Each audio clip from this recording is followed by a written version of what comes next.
Hi. It's been about 23 days since my son had his last seizure and the worst seizure of his life. So this episode is actually just a recorded phone conversation that I had with one of my close friends. And it took place about 5 days after the seizure. I just really needed time to process and sort of put some plan into action with Colin's team, his medical team and support team. But I also needed to digest this information, and I do that by talking it through with people, usually somebody in my close circle. And so that's what this is. And it's a hard conversation, but it's an honest and open conversation as always. There's no fluff, there's no sugarcoat, and there's certainly no censorship on this podcast. So if you feel that you want to keep on listening, please do, because I think it could be very valuable for a lot of folks out there. And if you have a hospital close to you, please consider checking in to see if they have been trained for managing and caring for clients with autism. And if you're in the state of Maryland and the answer is no, they have not been trained, please ask the hospital to request the training. And you can usually go through like patient services. There's like a patient liaison service that you can request this type of training. Most are open and willing that I've reached out to. And if not, keep pressing. Get some neighbors, get some family members to call also, because 15 calls is better than one call, or 25 emails is better than one email. And then reach out to Pathfinders for Autism and let them know that you connected with this hospital. They are interested in getting training in their ER. And then that is like an excellent start. And hopefully they can build a relationship and continue training throughout the hospital as needed. It's really important because you don't want to wait until the last moment when you're in crisis mode and are in need of a hospital and go to the hospital and you find yourself in a situation where the staff does not know how to manage, simply doesn't understand your child. It's a very emotional state and position to be in, especially when you're in crisis. So without further comment, I will get into the conversation I had with my friend Juliet, and I hope it's helpful. How are you doing? Good. How are you? Well, I'm doing okay. I'm breathing. He's very up and down right now.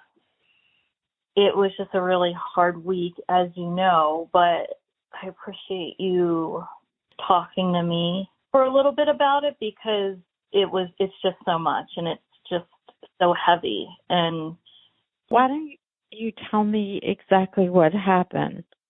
Yeah. Okay, so today is Saturday, and so we're going to go back to Monday. And Colin actually had a really good day at school and probably received one of the most glowing reports that he has been consistently receiving for, weeks now, if not months. I mean, he's just been doing so amazing. So I just wanted to preface that because there was no red flags that happened during the day. But in any case, so everybody went about their day, and fast forward to, I think it was 8:20 at night because I had just gotten back from the store. I asked Colin to open the refrigerator and get his yogurt out so he could take his seizure meds and his nighttime vitamins, which, this is very routine. We do this every single day, morning and night. And it's always a joint effort. So he opens the refrigerator and he was just so happy. I just remember looking at him and he was smiling so big. And he just got so excitable that he started jumping up and down. And I noticed sort of like a shift in his energy. And I said, Colin, and he his eyes shifted at me. And then that was it. I just knew he was out of it. So he did look at me, but it was all just so fast moving. And he just started seizing and he lost his balance and started sort of sidestepping to the left towards the kitchen counter. And I did everything I could to try to catch him and couldn't because I was in such an awkward position. And he was full blown body weight. And you know that when that happens, someone's falling like a free fall, it's their weight doubles instantly. So if anything, I might have perhaps broken the fall slightly, but he still fell and hit his back on the kitchen countertop and then kind of fell down and then hit the back of his head. And then he, of course, reached the floor. And all of this was very fast, but also very slow motion. And I went into survivor mode because it was a very intense seizure, and it was a grand mal seizure, which that's not usually his presentation. He does have some upper motor movement, averted eye presentation, and then some drooling. That's sort of what it normally presents as. But this was full-blown convulsions, full body. And it was so scary and so, out of the ordinary for his presentation. And so I was shutting down, I was screaming, which is also out of the ordinary for me because I'm usually very calm and focused in crisis. I've conditioned myself to just be that way because you have to take care of this other person, so you have to find a way to do it. It's just the whole experience took over because not only the seizure, but then he hit his head, then he fell to the floor and going in and out of, I was present the whole time, but I don't remember some of it. My brain was shutting on and off almost, survival mode, if that makes any sense. Yeah, so thankfully, Aiden, my son, and Andy, Colin's dad, were both in the living room, which is, it's all just one big room, kitchen, living room area. And he raced over quickly and was there in 2 seconds. And so was Aiden. And he sat down on the floor with Colin and protected him from hitting him on the floor because we have a ceramic tile, and was just really starting the timing of the seizure. And, we were just trying to get the rescue meds. And it was very panic driven, very chaotic, and because there was no warning. So and my brain wasn't working, and I just had to figure out where his rescue meds were because they should have been in the kitchen cabinet where all of his other medication and supplements are. But I remembered, a few seconds later, they were actually in my end table next to my bed. And so Aiden went flying up and brought it back down, and Annie administered the nasal spray, and it brought him out of the seizure in terms of the convulsing, and was just sort of laying there limp. He wasn't breathing. I mean, it happens a lot during seizures, that, things aren't working. So like he wasn't breathing. His brain was firing at such a rapid speed, and it's so hard to explain this and explain the intensity and the trauma of it all. But I think you can probably get a pretty clear picture of how bad it was. So I lifted Colin's eyelid, and I could tell he wasn't out of the seizure yet, even though the convulsions were done. And so we had to administer a second rescue med, and then he pulled out. And because of the duration, like, I have to tell you, like, because of the chaos, we can't say for sure, was it 3 minutes or was it 4 minutes, right? For me, it was like 4.5, 5 minutes. But that was also because of my state of mind. Andy doesn't believe it was quite that long. So regardless, it was long enough, and all seizures are terrible. Because of the fact that he hit his head, we had to call an ambulance because he wasn't bleeding, but I did not know what the trauma was, right? Right. So this is where things get tricky. I want to first say that I was so beside myself that it took me, I couldn't dial 911. Like, I was trying to dial 3 digits and could not do it. I tried 5 times and finally had to hand the phone to Aiden to press the digits. And then I was able to talk to the person, come down a couple notches, because I was conversing with somebody who was sort of helping me through the crisis and talking to me, and, knowing that the EMTs were on the way. So it was like all of that I think my brain was able to like just come down like a little tiny bit out of, a little bit more into reality, right? Still in survivor, so a little reality. We were just counting his breaths and making sure that, he wasn't struggling to breathe. I want to preface this next part by saying that the EMTs were absolutely fantastic.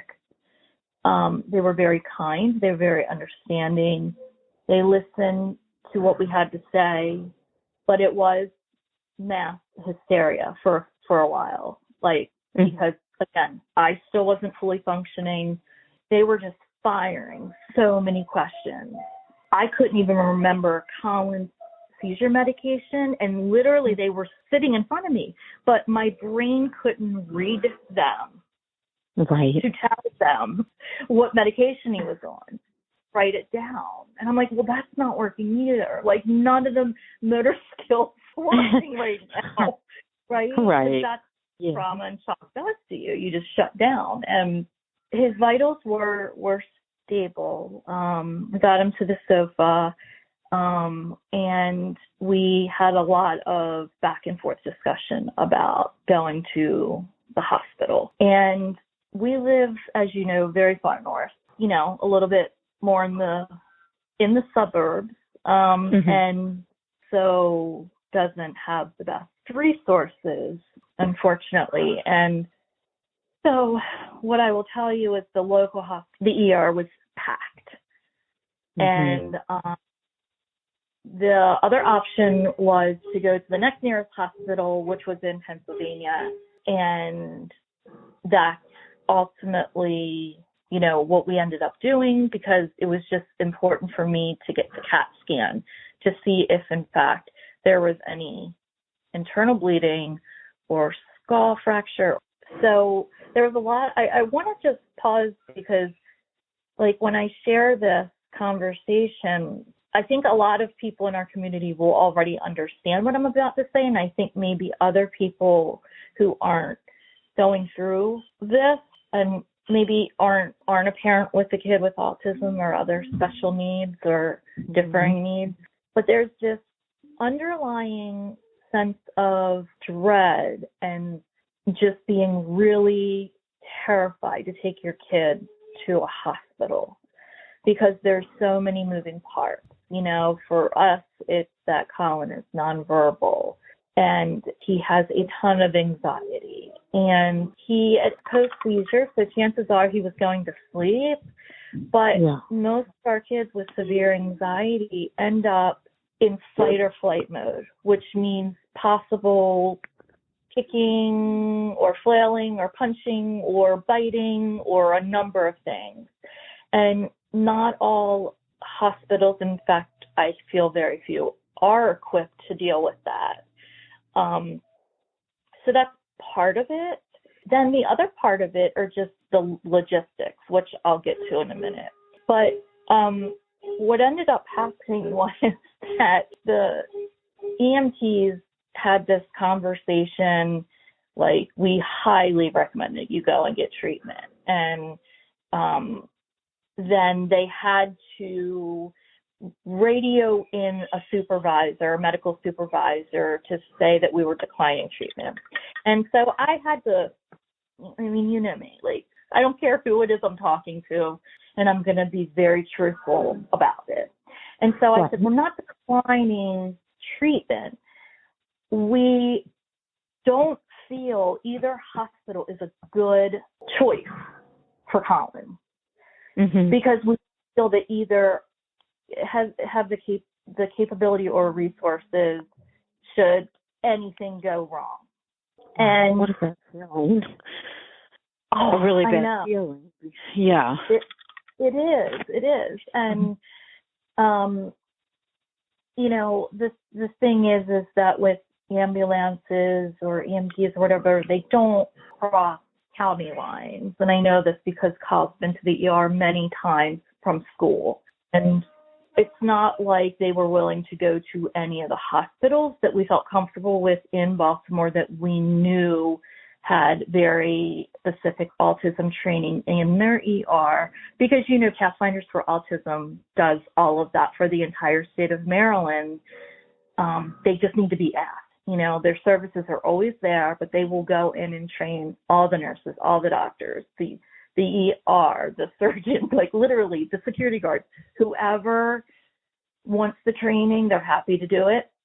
Yeah. And they will do it over and over and over until every department in the hospital is trained, if that's what they want. Mandatory at this point, it's not mandatory. So it is becoming a little bit more common that hospitals are reaching out because they don't want to be the hospital that's not equipped to manage, you know, people with autism or different needs or other disabilities. Because, as you know, the statistics are just skyrocketing. Like in Maryland, it's like 1 in 28 boys right now. So statistics are not going to go down. They're just going to keep going up, and we need facilities that can treat our kids, no matter how complex. So after we had that conversation, what I ended up doing was making the decision that we would go to the Pennsylvania hospital for the CAT scan. The reason was because we were out of recovery meds. So if we were to drive down to the Baltimore hospital, because, you know, the EMTs did say he was stable at the moment, but if we were to drive to Baltimore and he started seizing in the car again, there's no emergency. Yeah. He started seizing in the ambulance. They have the emergency meds. So that was sort of the deciding factor. We went to the hospital, and they luckily had no one in the ER waiting room, which was like amazing. Like, it was shocking. Bottom line is they, you know, were able to get Colin into a private room, and he was asleep. They had him hooked up to some things for monitoring vitals and oxygen level and all of that. He ripped all that out, even in his sleep. Oh, wow, like, yeah. So super sensitive sensory-wise. Like, even asleep, he's like, nope. And, you know, he ripped out all that. So we really were just in a room, sort of like in the dark with the lights off and just sitting there waiting. You know, so here comes the next part where I say that they weren't equipped for our kids. Colin did amazing in terms of being open to receive, you know, he trusted everybody. He trusted everybody and did not flash out in any way. He was very calm, very exhausted, very just whatever you guys have to do, fine, because I see my parents and I know, like, I trust that this is all okay. And I'm so grateful he was at that point and in that place. He did amazing during the CAT scan, and Andy went back with him, kind of forced his way back, but that's what we wanted. The radiologist worked super fast, and everything was successful. And great news, there was no trauma to the brain, there was no bleeding, everything was fine. So thank God for that. So a couple of things came up in terms of, like, you know, the ability to do an EEG in the hospital, like right after a seizure. And they weren't equipped for that. That's number one. Mm-hmm. And number two would be the blood workup. So typically when you go into the ER, they generally do a metabolic blood workup just to check your levels. It's just routine. But the thing is we were there at like 10:30 at night. There weren't any phlebotomists around to draw blood. Like the blood, yeah. So, and I'm just laughing because to me it's like, of course there were no phlebotomists around because we're in, you know, in the hospital, you know, 50 miles from the city, and they work 9 to 5. Do you know what I'm saying?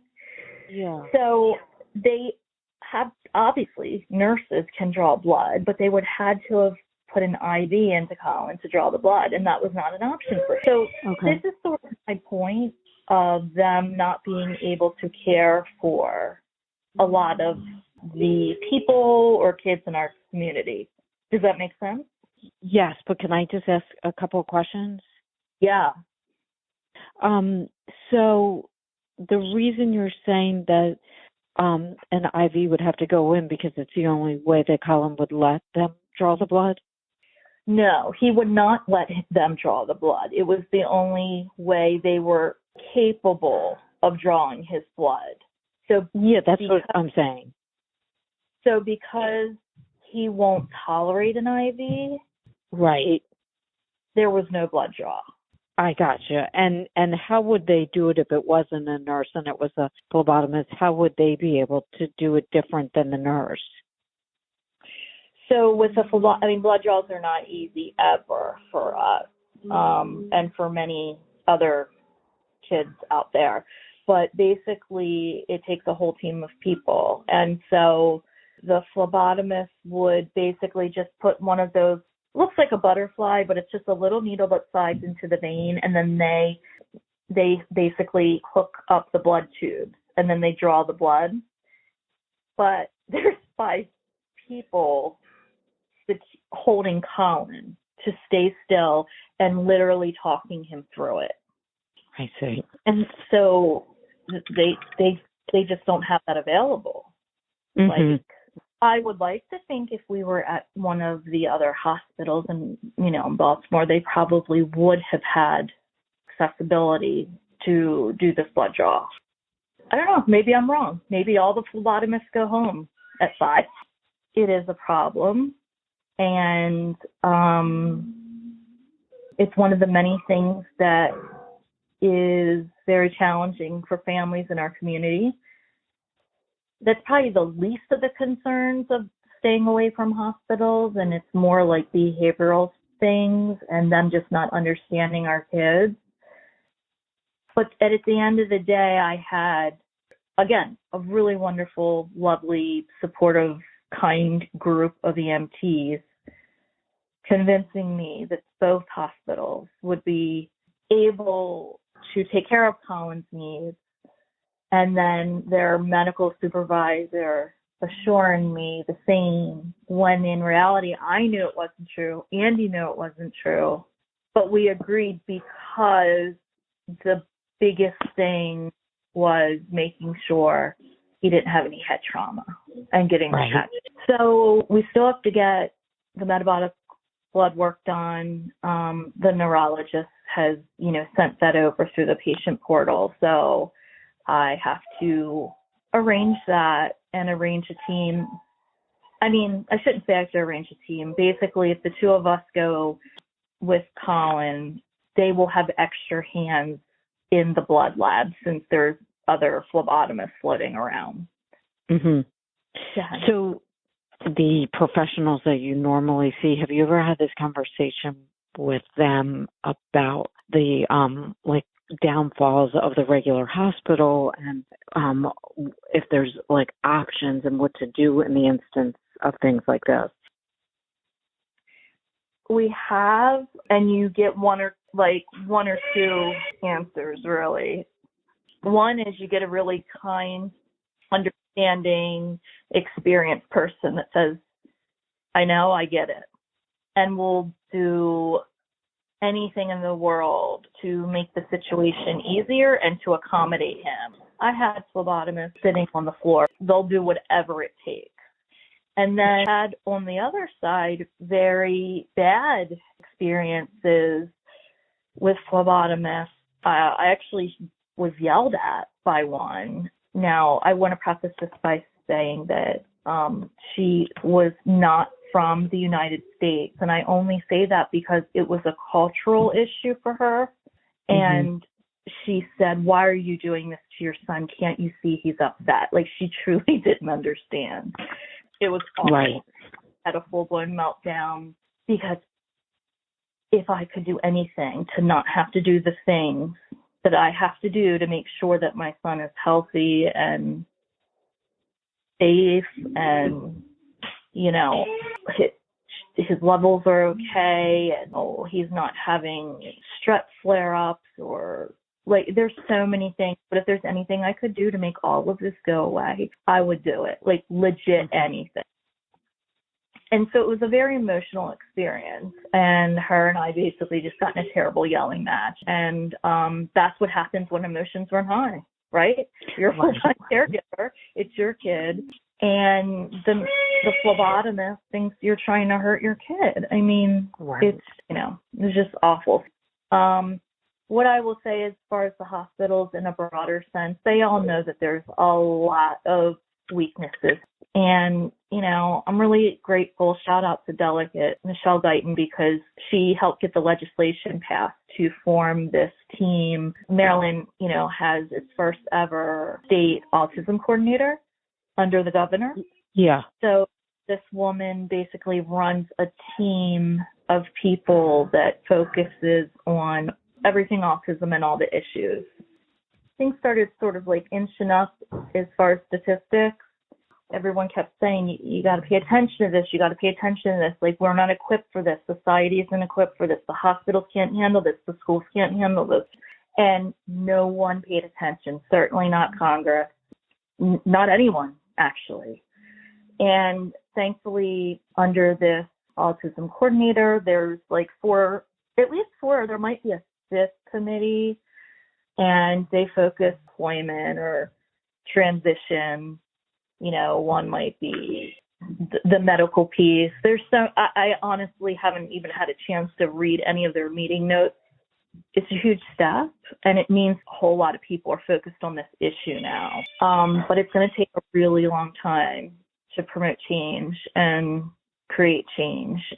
You know, Pathfinders has helped a lot with the training piece for those who have asked them to come in and help. But the fact of the matter is there's a shortage of practitioners, of doctors, of nurses, of techs across the board in every single hospital. I would imagine all the medical practices are feeling it, even the private practices. So that doesn't help matters. And, you know, we're seeing it in our schools with the shortage of teachers. They're not getting their IEP services because there's a shortage of therapists. I'm not saying that's happening in every school, but it's happening in a lot of.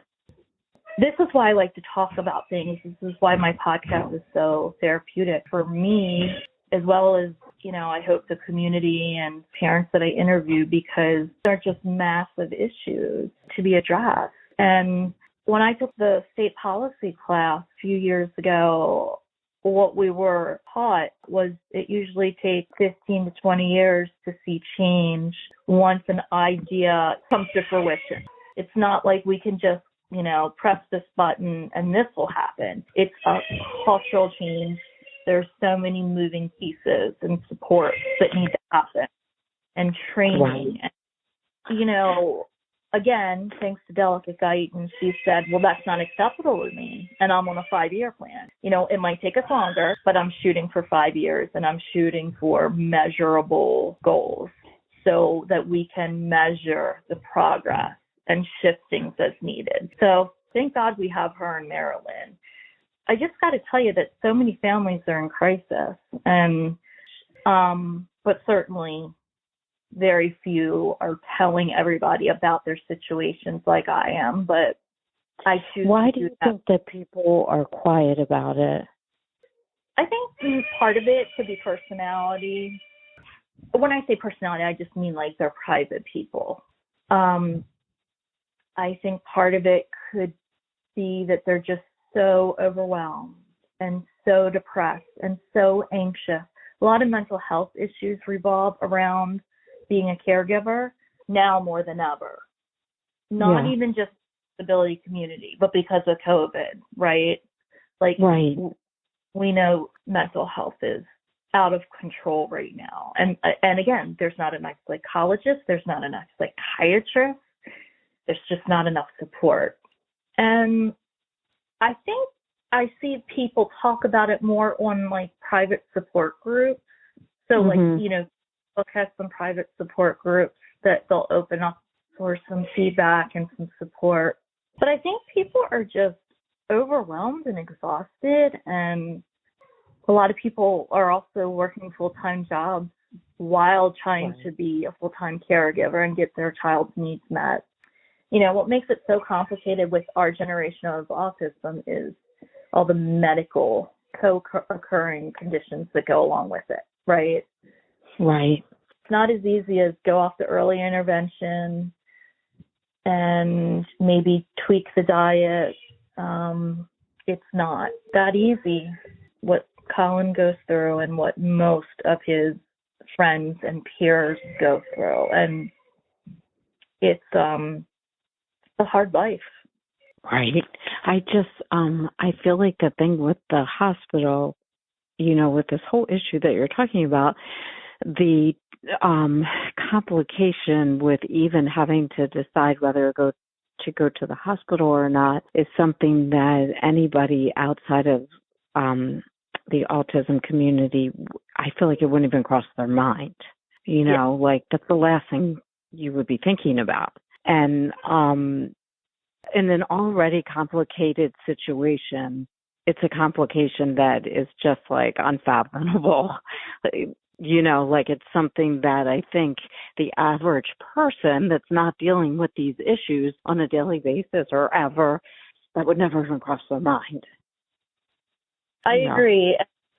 Sometimes forget most people don't even think twice about going to the hospital. They don't feel good or something happened, they go to the hospital. They go to the ER without hesitation. Certainly, people don't love going to the hospital, and they're always trying to avoid getting into an ambulance and going to the ER, even when they clearly need to. But to have to think it through of this could be problematic by going to the hospital, that's not crossing the mind of most people. Yeah, it's true. Since you brought it up, I will say, because, this is what these discussions are supposed to be about.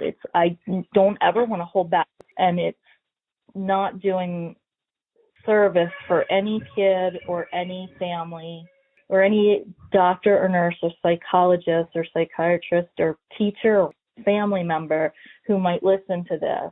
If I'm holding back information, it's not helpful to anyone. So I'm going to tell you that I know at least, 5 families that have gone to the hospital, and because of the intensity of what their kid is going through, a staff member called Child Protective Services on them, because they saw bruises on them. Right.